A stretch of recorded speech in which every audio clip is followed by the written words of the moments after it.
মায়াবী এ আঁখি শুধু ফিরে ফিরে চায়, স্নেহের বাঁধনে যদি কেউ মনে নেয়। বন্ধুরা আমার, আমি স্বাধীনতা সংগ্রামের কথা সেদিন যতটা বলেছিলাম, আমাদের জাতিগতভাবে শেখ মুজিবুর রহমান সাহেবকে ওই দেশ, পার্শ্ব দেশ, বন্ধু দেশ ভারত, শ্রীমতী ইন্দিরা গান্ধী হাতে নিয়ে ওনাকে যে প্রশিক্ষণ দিয়ে দেশে পাঠিয়েছিলেন, সেটা এই গণতন্ত্রের জন্য। এখন গণতন্ত্রটা কায়েম করে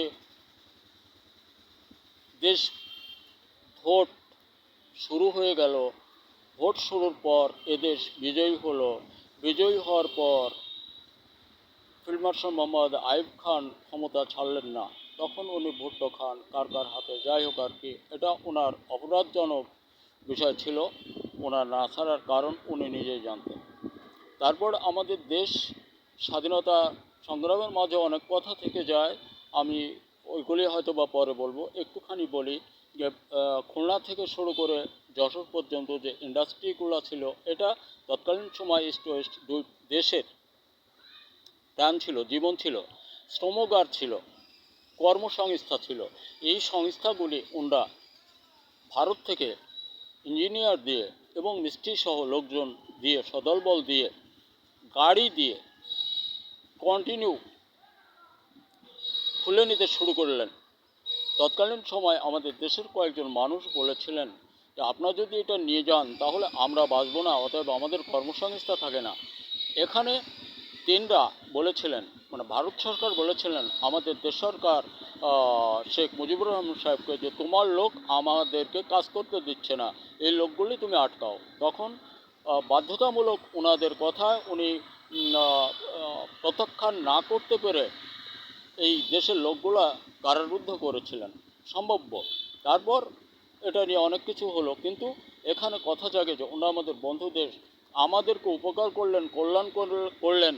পানি দিয়ে যে এই ওয়ারের সময় যে লোকগুলো ইন্তেকাল করেছিলেন, মারা গিয়েছিলেন, শহীদ হয়েছিলেন, এনাদের কবর দেওয়ার মতো বা শ্মশান চিতায় পোড়াবার মতো জায়গা ছিল না। পানি আর পানি, তখন বাসে বেঁধে অগণিত মানুষকে ভাসিয়ে দেওয়া হতো।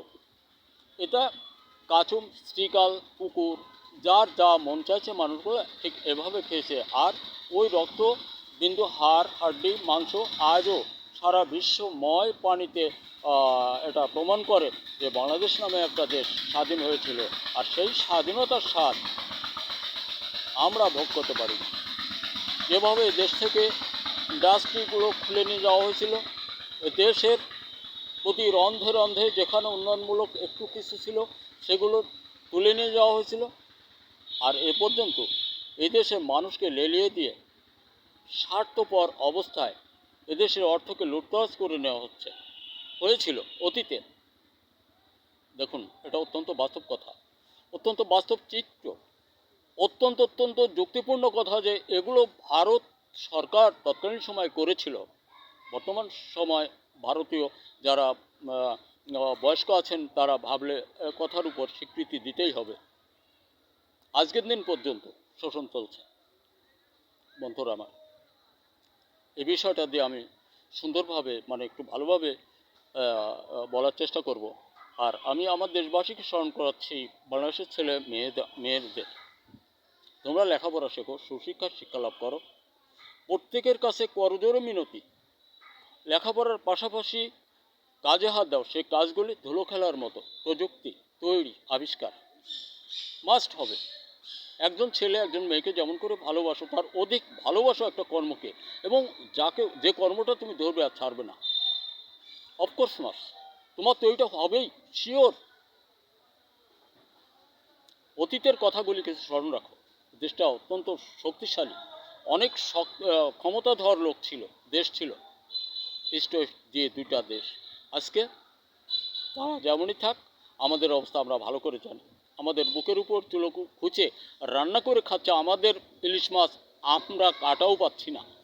বর্তমান সময় সরকার, আমরা যাকে সহযোগ দিয়েছি, সকলে মিলে দিয়েছেন, উনি আছেন।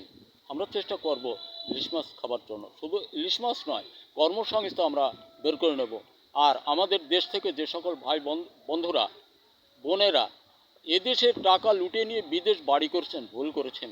আপনারা লুটতরাজ করেছিলেন, ঠিক আছে, এই টাকাগুলো যদি এই দেশে ইনভেস্ট করতেন, শিল্প কারখানা করতেন, এ দেশের ছেলেমেয়েদেরকে কাজের ব্যবস্থা করতেন, তাহলেও মানুষ হয়তোবা আপনাদেরকে এতটা ঘৃণিত চোখে দেখতো না, একটু বুদ্ধিমান মনে করতো। ভুল করেছেন।